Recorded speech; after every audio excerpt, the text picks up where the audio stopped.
I discovered two wonderful treasures today in the area of engineering. Two incredible women engineers. And because they were such gems, each one of them, I couldn't make up my mind who to ask to come talk to you. So I brought both of them. But it was something I signed in for, and like I said, engineering is basically mathematics.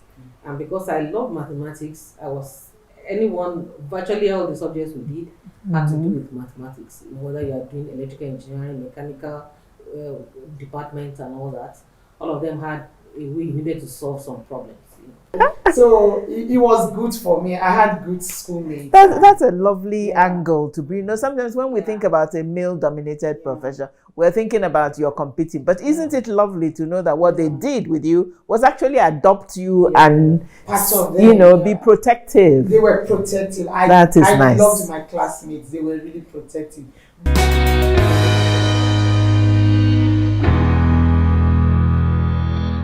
Growing up in FCDA gave me a good foundation too to what I had from my parents, and so I had to be focused.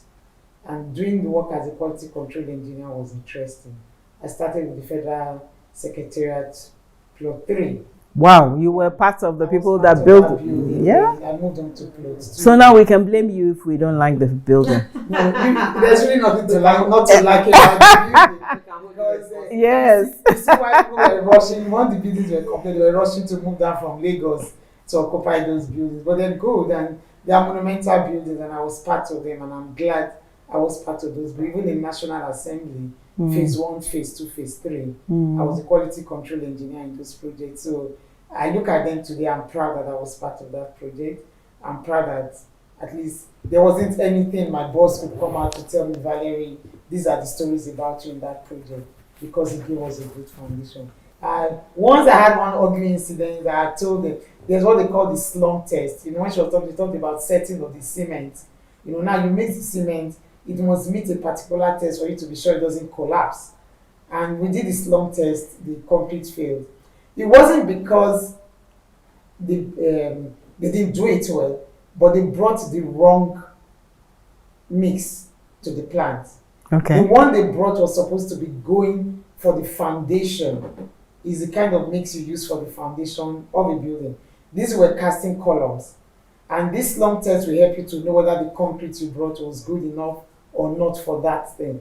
And we did it, it failed. And I'm like, this cannot be this concrete.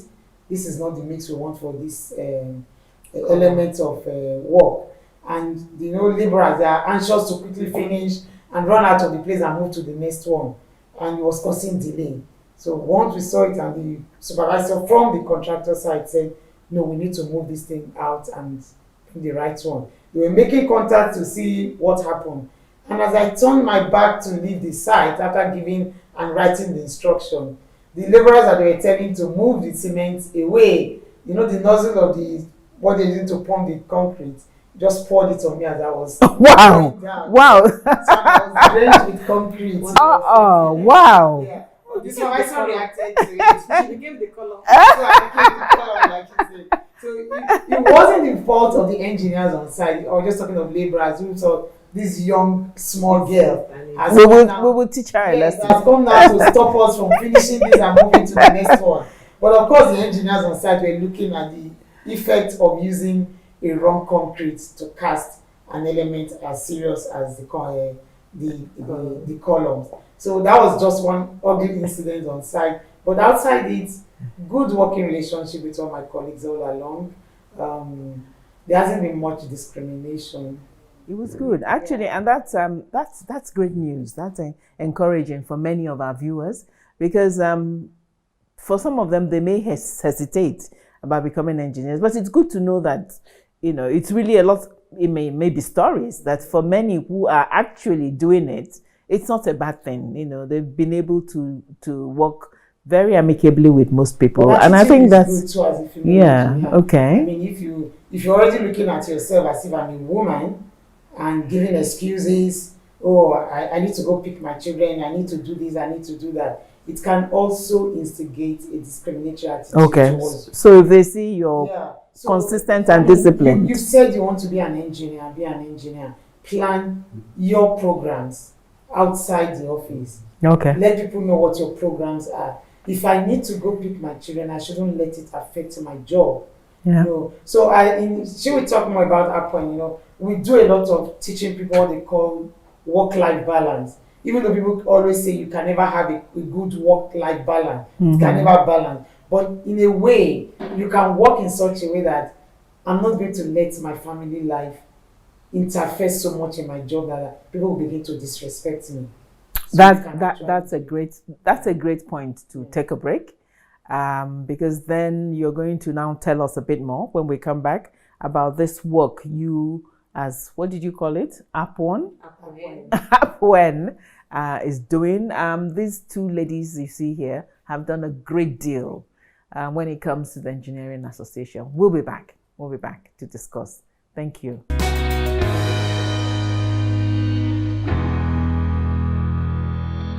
Welcome back to The Sage. Thank you for having stayed with us. It's been an amazing journey, and I'm sure you've enjoyed it with us. Two amazing ladies with so much to share. They've shared so much, even corrected some of our preconceptions. And actually, I think for me, one of the things that's most exciting is the fact that it's not as formidable a profession as, as it sounds. And is actually an area more and more women need to venture into. And they will find that they're welcome. They'll find that there are amazing career opportunities. So thank you so much for what you've shared. But now tell us a bit.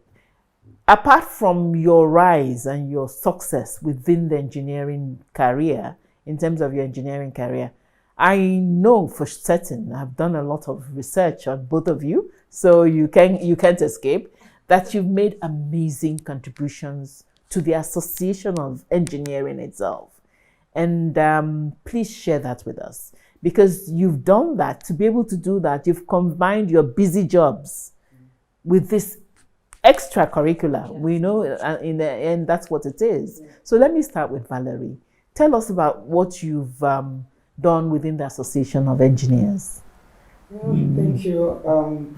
When I started working with FCDA, the FCDA was housing the Nigerian Society of Engineers. Then they were using one of the project sites for meetings, and so it was easy for us to get involved because your boss will tell you, oh, let's go for NSC meeting, and so you just move along. So I started the NSC meeting. That's the Nigerian Society of Engineers Abuja branch.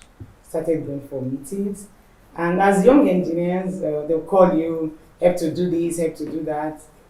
Take the minutes, do that, exactly. Do that. So we're helping out, and but along the way, I got into the executive committee of the branch, and from there I grew.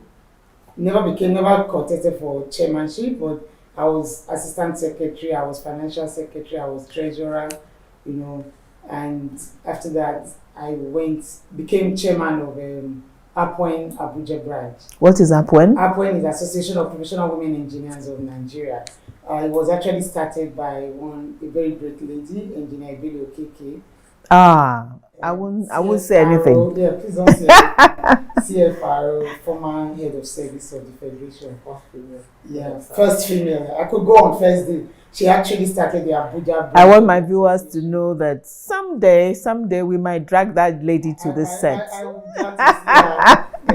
So she started the Association of Professional Women Engineers of Nigeria in Abuja, and we're just 5 of us that joined her from Nigerian Society of Engineers, and she groomed us and taught us what leadership was actually about, because she was already an assistant director then, and I was just an engineer 1.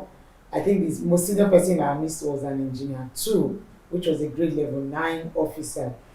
But when we go out, Madam will introduce us, this is my vice, this is this, and then she gives us the opportunity to go as the chair. She sends us out. So now you have to face directors. We even had to face ministers because she booked the appointments, and sometimes she gets busy at the office and we had to go. So that really taught me and my friends boldness, confidence, being able to stand in front of people you thought, oh, I'm too smart to talk with. I remember when we had to go to the Aso Rock to see General Bakut, who was chief of staff then, to the vice president. I mean, we're shaking as an officer 9. You know, it wasn't funny, but that was growing up and teaching leadership. And after being chair of Abuja branch, I moved into the national. I became the 9th president of the Association Wow. of Professional Women Engineers of Nigeria. It was challenging. Were you the first woman? No, this is Okay. the Association for Women now. Okay. I was the 9th president. Okay. Yeah, but the first from Abuja, you know. Okay. So it was a good one. They exposed me to meeting a lot of women outside my own environment. It exposed me to meeting even women outside Nigeria because we had to go out for programs and everything. And I remember one of the first programs we attended in the US, the Society of Women Engineers conference. And they, as soon as we introduced ourselves, the first thing they did was to start looking out for APWEN. They Googled APWEN. Then the worldwide websites were already on. So the first thing they typed, APWEN, you know, and they didn't see us. Then they typed women engineers in Nigeria. They saw Mrs. Maduka, founder, and they got some details about her. And then they came back to me. We didn't know they were doing this, you know, because we had met with a few women in the US in the conference. And then they looked for us the next day, talking to us, you know, about APWEN. We know this is your founder, this, but we've tried to know more about your association. It's not there. So as soon as I became president, that was one of the first things I thought we should do. People should be able to search for APWEN and know that we have been growing, we've been doing this and that. And so I made sure we had our website, you know, so that people can know about us and what we're doing. Because APWEN was doing a lot then in Nigeria. Valerie, let me interrupt you. We'll come back to you. But let me turn to Funmilola and say you are the current president of APWEN, right? Yeah. Tell us. Let me not let her take your thunder. She's a fantastic president. Tell us a bit more. Tell us. Thank you very much. Like I said, APWEN is the Association of Professional Women Engineers of Nigeria, and it is a division of the Nigerian Society of Engineers. But what separates us is that we are all women. I hope so. Yeah. What separates us is that, you know, just the gender. And our number one mission is to increase the number of women practicing engineering. Like you said a while ago, that it appears engineering is not as formidable as you thought after we explained our journey. We want more girls to see that it's not what you hear. Engineering is only men, it's only machines. No. We want them to know that women can study engineering. So, and how do we do this? We have over the years developed programs from primary school, secondary, university, even young engineers who have already graduated, you know, first to inspire the younger ones, those in primary and secondary. Yeah, catch them early, you know, yeah. And then those that are studying, you know, let them know that there are places you can practice, there are things you can do, you know, and there are things we have also experienced, which you will also experience. So we help them we mentor them through all those, so that when they come out, they do not go, like for example, I almost went to take ICANN and become an accountant. Okay. Because when I came out accountant, I thought they were making money. And ICANN was very easy for an engineer to pass because it was a lot of mathematics. Yes. So yes, that is true, and I still say it. Engineers at that time attempted ICANN only once. Really? It's only once and they passed. You will see an accountant who say, I have carryover, I have I have repeat, I don't know what that means. You know, but engineers did it once and just passed, so it was easy. That's a very interesting. I'm sure the accountants are protesting.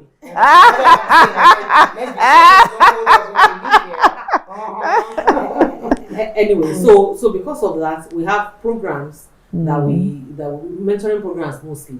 For example, for those who are in university and young engineers, we have what we call the tan and gown. That is trying to help the gown, that's their academic gown, to merge with the town, the city where they will practice. Okay. So we bring employers of engineers, especially multinationals, to mentor them. We bring many of them. You choose where do you want to work, where do you want to practice. I want to practice in oil and gas. So this is a program that is ongoing. Ongoing now, yes. That's very yes. interesting. And That's very interesting. Every quarter. And we actually have sponsorship from one Australian. So it provides them a platform for potential job opportunities that exist. Yeah. And what made this, I have a friend who finished from ABU Zaria, and he told me that when he was studying, he had never heard of all these companies like Shell, he had never heard about it. He was just studying.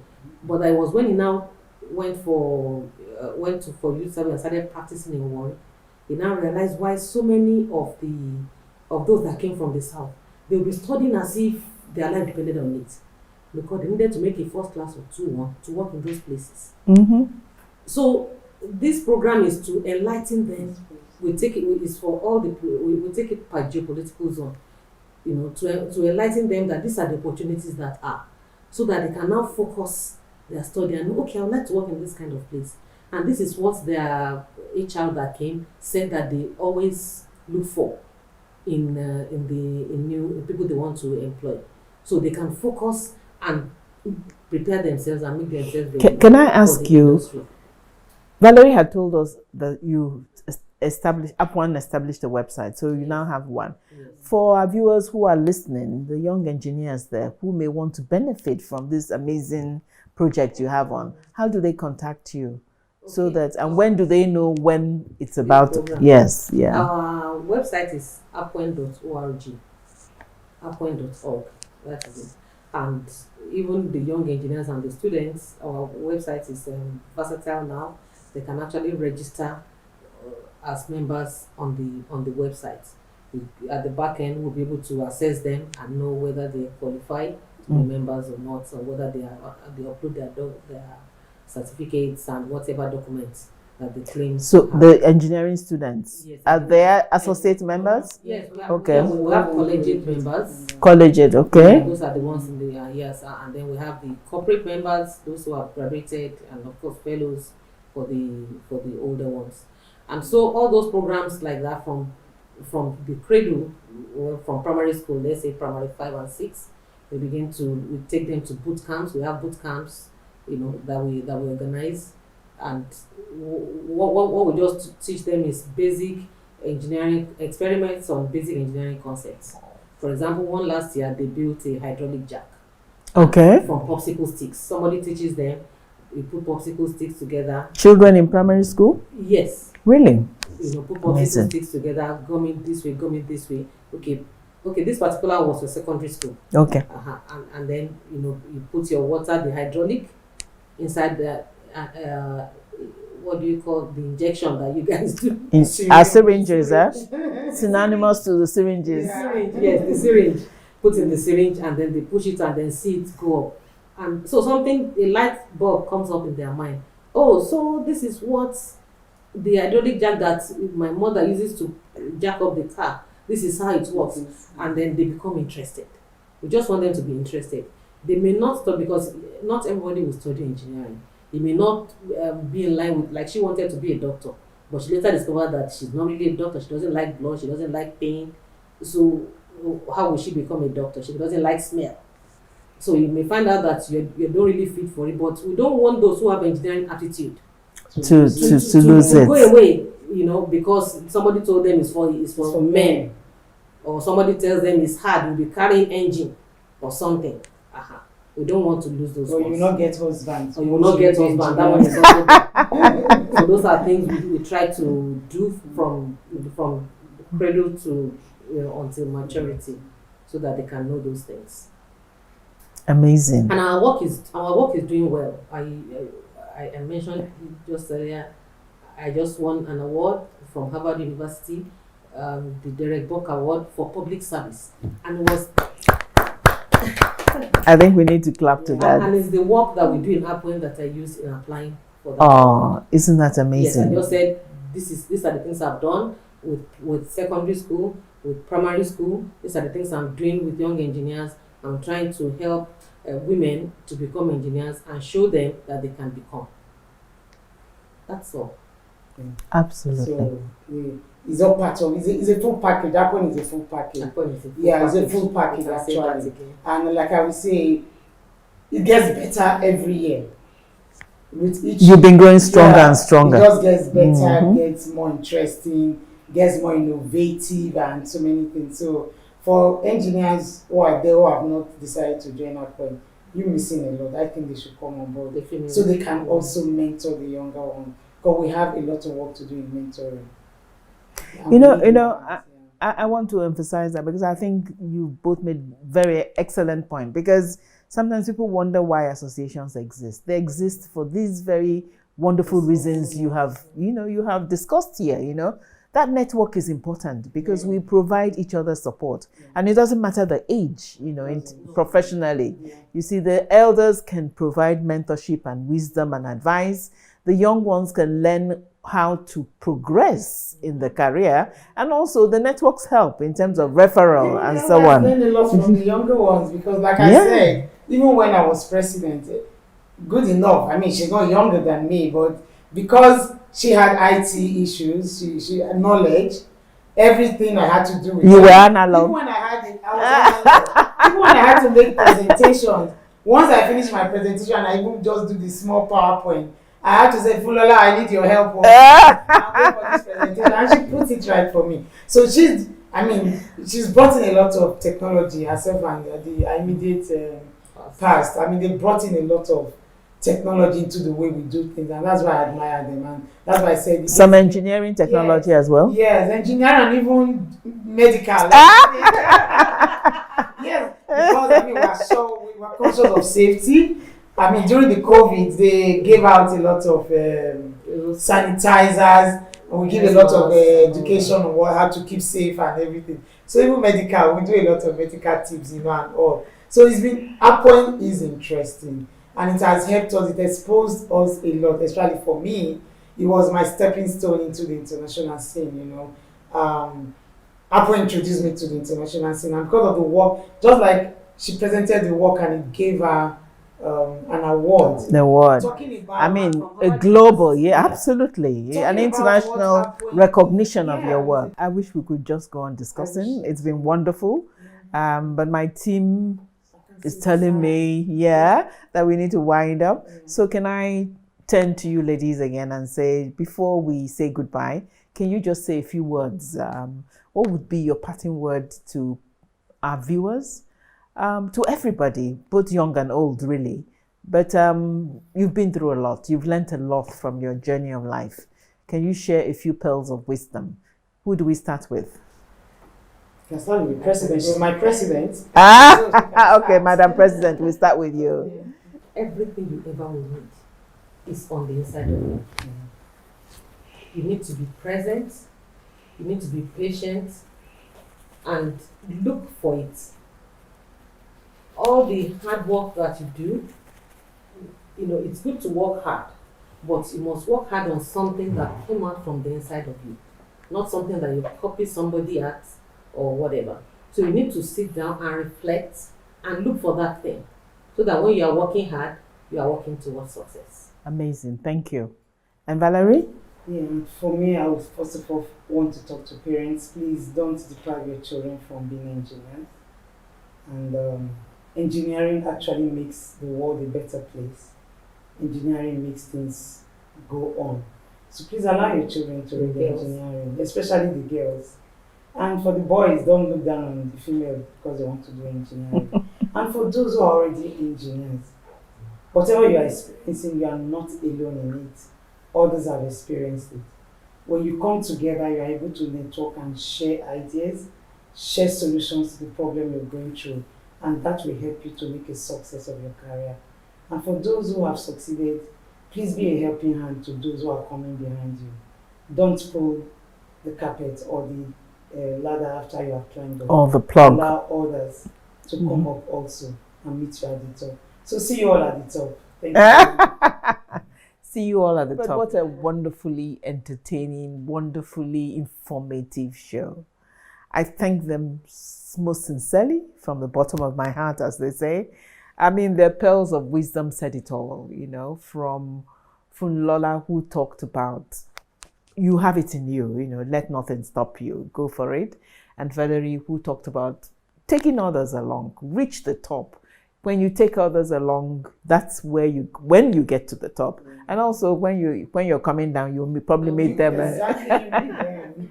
So it's been an amazing time with these beautiful ladies.